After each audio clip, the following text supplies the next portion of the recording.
بسم اللہ الرحمن الرحیم۔ سینٹ انتخابات کی منڈی اور تحریک انصاف۔ جرگہ تحریر سلیم صافی۔ ایک طرف سینٹ کے انتخابات کی منڈی لگ گئی ہے اور دوسری طرف عدالت کو دباؤ میں لانے کے لیے حکومت کی طرف سے اس کے گزشتہ انتخابات میں خیبر پختونخوا کے ممبران کی خریداری کی ویڈیو لیک کی گئی۔ اس ویڈیو کو اس دلیل کے طور پر پیش کیا جا رہا ہے کہ پی ٹی آئی اس عمل کو ختم کرنے کے لیے سینٹ کے انتخاب کا طریقہ تبدیل کرنا چاہتی ہے۔ اگرچہ ابھی وہ کچھ اور کہہ رہے ہیں، لیکن یہ ویڈیو عمران خان صاحب کے اعلان کے مطابق انہوں نے 2018 میں دیکھی تھی۔ صرف یہ ایک ویڈیو نہیں بلکہ میری معلومات کے مطابق ایسی 1 درجن سے زائد ویڈیوز عمران خان کو فراہم کی گئی تھیں۔ ان میں سے صرف چند حصے اس ویڈیو میں ایڈٹ کر کے لیک کیے گئے ہیں۔ اب اگر لوٹاکریسی کا خاتمہ مقصود تھا تو پھر سوال یہ ہے کہ اس ویڈیو میں نظر آنے والے سلطان محمود کو ٹکٹ کیوں دیا گیا اور پھر انہیں وزیر قانون کیوں بنایا گیا؟ یوں ضرورت اس امر کی ہے کہ ذرا ان حقائق کا پھر سے جائزہ لیا جائے جو 2018 کے انتخابات سے متعلق ہیں۔ میں لکھ چکا ہوں کہ 2018 کے انتخابات میں جب یہ اندازہ ہوا کہ پی ٹی آئی کے ممبران بھی درجنوں کی تعداد میں بکیں گے تو خود پی ٹی آئی نے امیر لوگوں کو ٹکٹ دے کر اپنے ایم پی اے سے کہا کہ وہ دوسروں کے ہاں نہ بکیں کیونکہ ان کو اپنے امیدوار بھی پیسے دیں گے۔ یوں یہ بات ریکارڈ پر ہے کہ پی ٹی آئی کے ممبران جنہوں نے خود اپنے امیدواروں کو ٹکٹ دیے ان کو بھی پیسے دیے گئے۔ میں الیکشن سے قبل خبردار کر چکا تھا کہ یہ کام ہونے جا رہا ہے۔ میرا پہلا کالم 6 فروری کو روزنامہ جنگ میں ڈنکی ٹریڈنگ کے نام سے شائع ہوا، جس میں معاملے کی سنگینی کو واضح کرنے کے لیے میں نے ہارس ٹریڈنگ کے بجائے ڈنکی ٹریڈنگ کی اصطلاح استعمال کی اور ضمیر فروخت کرنے والوں کو گدھوں سے تشبیہ دی۔ لیکن پیپل پارٹی اور پی ٹی آئی میں خریداری کا میچ زوروں پر رہا۔ الیکشن میں بری طرح خرید و فروخت ہوئی اور نئے پاکستان کے علم برداروں نے یہ نئی روایت بھی ڈال دی کہ خود اپنی پارٹی کے کھرب پتی امیدواروں نے اپنے ایم پی ایز کی خریداری کی۔ چنانچہ الیکشن کے فوراً بعد میں نے گدھوں سے معذرت کے زیر عنوان ایک اور کالم لکھا جو روزنامہ جنگ میں 7 مارچ 2018 کو شائع ہوا۔ اس میں پی ٹی آئی کی طرف سے اپنے ارکان کو رقم دینے کا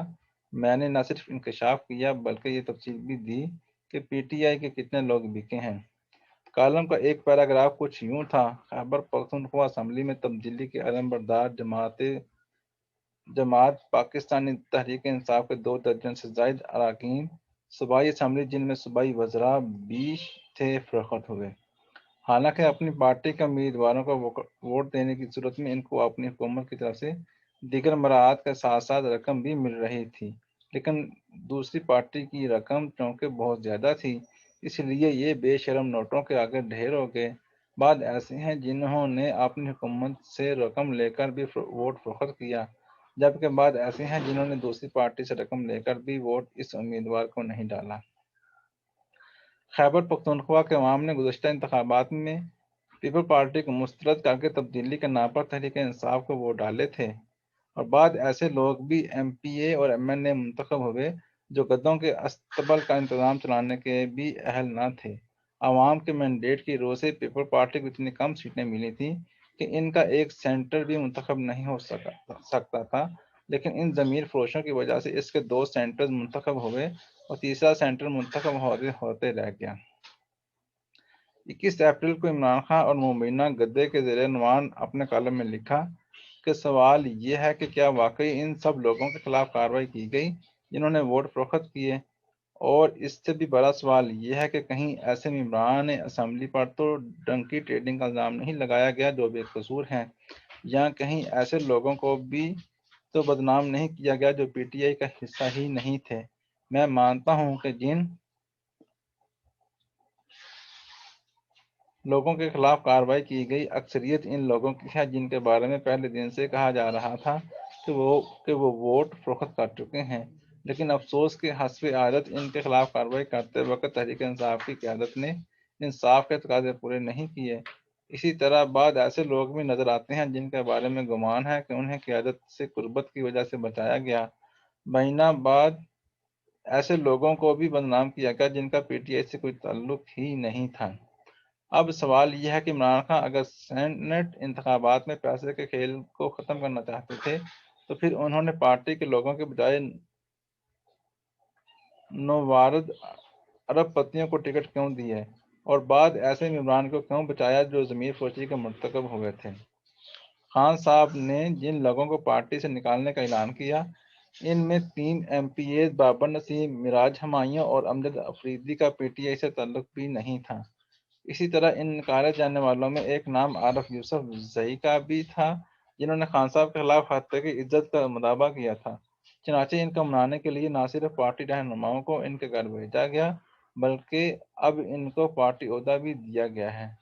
اسی طرح پی ٹی آئی کے یہ ممبران پیپل پارٹی نے توڑے تھے، لیکن صرف ایک ہفتہ بعد عمران خان نے اپنے چیئرمین سینٹ کے لیے پیپل پارٹی کے ان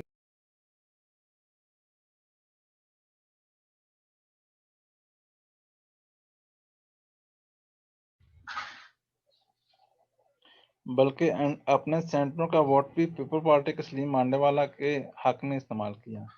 اب اگر وہ واقعی اس گند کو صاف کرنا چاہتے ہیں تو کیا نئے انتخابات کا طریقہ کار بدلنے سے قبل یہ ضروری نہیں تو سپریم کورٹ کے ججز پر مشتمل کمیشن بنا کر گزشتہ سینٹ انتخابات میں ہونے والی خرید و فروخت اور چیئرمین سینٹ کے عدم اعتماد کے معاملے کی انکوائری کروائیں، اور جو لوگ ہارس ٹریڈنگ کے مرتکب پائے جائیں پہلے ان پر سینٹ کے دروازے بند کیے جائیں، نہیں تو اپوزیشن کے اس دعوے کو درست سمجھا جائے گا کہ مقصد سینٹ کے انتخابی عمل کو شفاف بنانا نہیں بلکہ اپنے چہیتوں اور چند مزید ارب پتیوں کو منتخب کروانا ہے۔ اللہ حافظ۔